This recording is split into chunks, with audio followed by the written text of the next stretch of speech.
Selamat malam Bapak Ibu sidang jemaat Tuhan di Jemaat Dadi. Kembali malam ini kita akan menikmati saat teduh malam sebelum kita beristirahat. Kita akan baca dan renungkan firman Tuhan. Mari kita berdoa. Terima kasih Tuhan untuk semua penyertaan dan kebaikan-Mu dalam sepanjang hidup kami hari ini. Malam ini sebelum kami beristirahat malam, kami rindu menikmati firman-Mu lewat saat teduh malam. Curahkan Roh Kudus-Mu ketika kami membaca dan merenungkan firman-Mu. Bersabdalah Tuhan, kami siap menyambutnya. Amin. Bapak Ibu sidang jemaat yang dikasihi dan diberkati Tuhan Yesus, pembacaan kita malam ini saya pilih dan angkat dari kitab Injil Lukas 22, ayatnya yang ke-39 sampai 46. Injil Lukas 22 ayat 39 sampai 46. Firman Tuhan demikian. Di taman Getsemani. Lalu pergilah Yesus keluar kota dan sebagaimana biasa ia menuju Bukit Zaitun. Murid-muridnya juga mengikuti dia. Setelah tiba di tempat itu, ia berkata kepada mereka, "Berdoalah supaya kamu jangan jatuh ke dalam pencobaan." Kemudian ia menjauhkan diri dari mereka, kira-kira sepelempar batu jaraknya. Lalu ia berlutut dan berdoa katanya, "Ya Bapakku, jikalau Engkau mau, ambillah cawan ini daripadaku. Tetapi bukanlah kehendakku, melainkan kehendak-Mu yang terjadi." Maka seorang malaikat dari langit menampakkan diri kepadanya untuk memberi kekuatan kepadanya. Ia sangat ketakutan dan makin bersungguh-sungguh berdoa. Peluhnya menjadi seperti titik-titik darah yang bertetesan ke tanah. Lalu ia bangkit dari doanya dan kembali kepada murid-muridnya, tetapi ia mendapati mereka sedang tidur karena duka cita. Katanya kepada mereka, "Mengapa kamu tidur? Bangunlah dan berdoalah, supaya kamu jangan jatuh ke dalam pencobaan." Amin. Dari seluruh rangkaian pembacaan kita malam ini, saya menarik sebuah tema, doa sumber kekuatan. Doa sumber kekuatan. Bapak Ibu sidang jemaat, saudara-saudaraku yang dikasihi dan diberkati Tuhan Yesus. Konteks pembacaan kita adalah bagaimana dalam menghadapi tekanan yang sangat berat,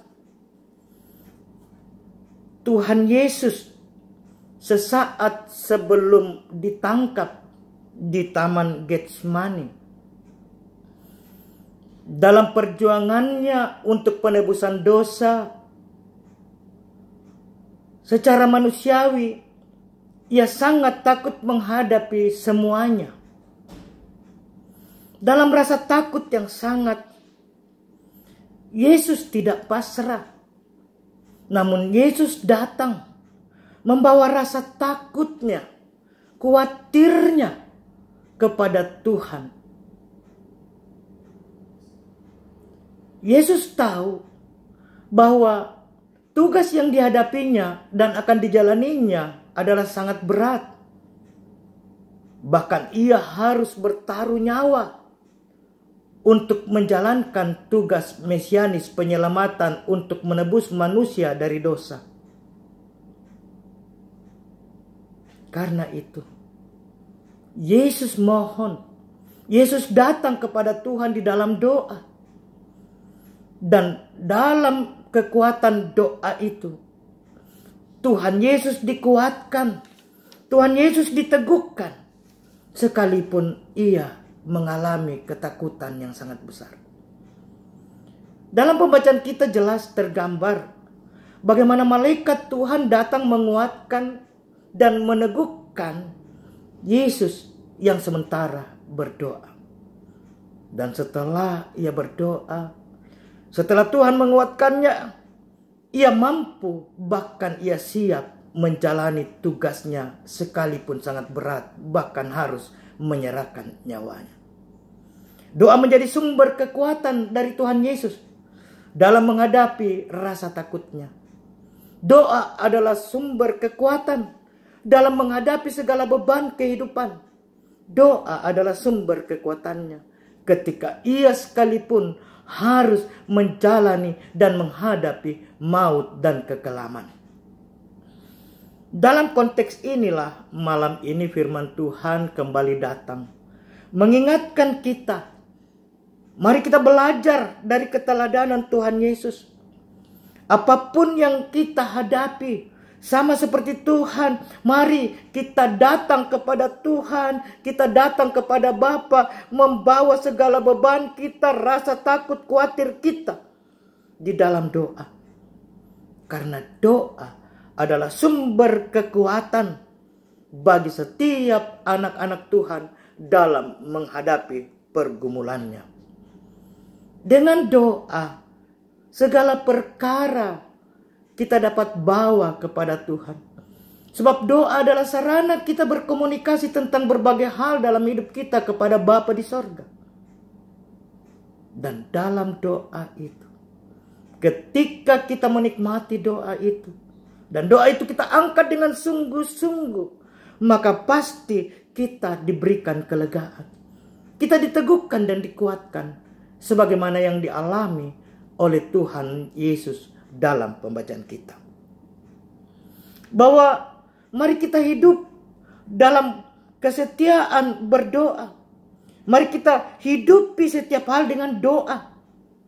Sebab doa yang benar sungguh-sungguh besar kuasanya.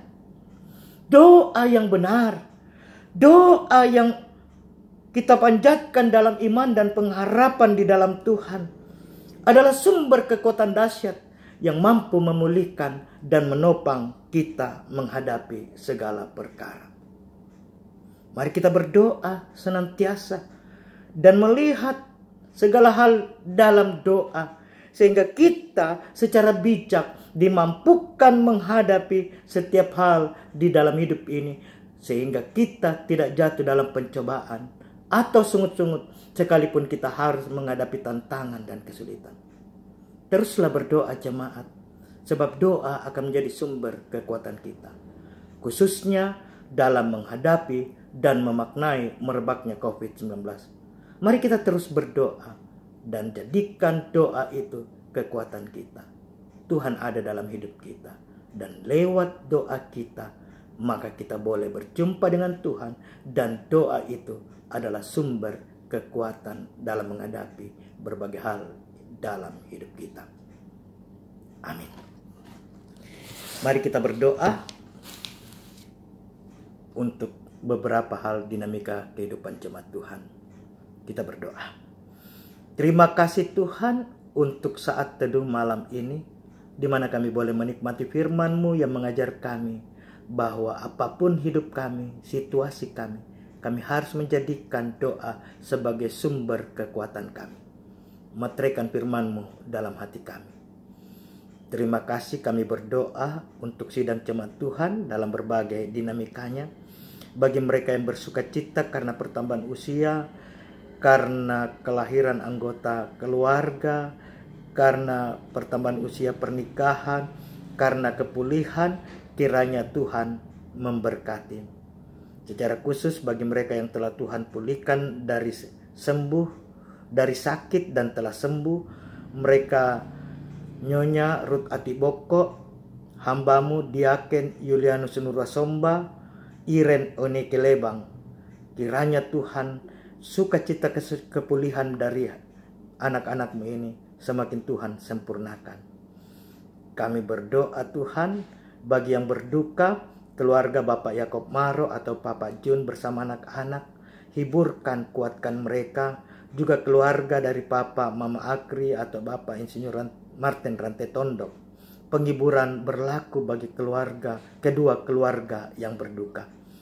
Bagi para lansia kami, Bapak Suleman Padolo Bapak Titus Tandi, Bapak ES Lebang, Nyonya Marta Barung, Ibu Agustina Layuk Allo, Ibu Apali Allo, Bapak Simon S. Bongga, Bapak Igede Cunigiri, Ibu Betadung, Ibu Maria Lumele, Nyonya Diana Bambang HS, Ibu Hermin Pagiling, Ibu M. Tandirerung, Bapak Petrus Mangopo, Bapak Benyamin Pembonan.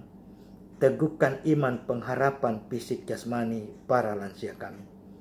Bagi yang sakit, proses perawatan jalan dan dalam proses pemulihan, Ibu Yohana Mandaling, Ibu Thomas Paya, Ibu M. Palilu, Ibu Hermin Bamba, Ibu M. Sende, Ibu Berta Sampe, Ibu Yohana Konda, Nyonya Elebang, Nyonya Matius Nimbo, Ibu Dina Kamolan, Bapak Simon Kaaruan, Nyonya Marta Tombi, Bapak Thomas Buntu, Franky Tulenan, Ibu Maria Sanda, Nyonya Agustina Lande, Nyonya Epong Tengko, Ibu Alfrida Tandililing. Biarlah mereka semua Tuhan, kesembuhan, kepulihan Tuhan wujudkan. Berkati kehidupan kami sebagai jemaat Tuhan di Jemaat Dadi, dalam karya kerja kami, dalam aktivitas keseharian, dalam gumul juang kami. Berkati anak-anak kami dalam tumbuh kembang dan keseharian pendidikan dan masa muda mereka.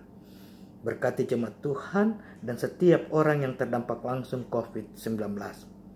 Berkati pemerintah bangsa negara kami bersama kami dan seluruh garda terdepan dalam memutus merebaknya COVID-19. Kami mohon Tuhan melalukan badai COVID ini dalam hidup kami sesegera mungkin. Berkati hidup kami malam ini Tuhan. Biarlah seluruh hidup kami menikmati kasih sayang. Ampuni kami kalau dalam hari ini akan ada banyak hal yang tidak berkenan yang menyakiti hati sesama dan Tuhan. Terima kasih Tuhan, ini doa kami. Di dalam nama Tuhan Yesus kami berdoa. Amin. Selamat malam dan shalom.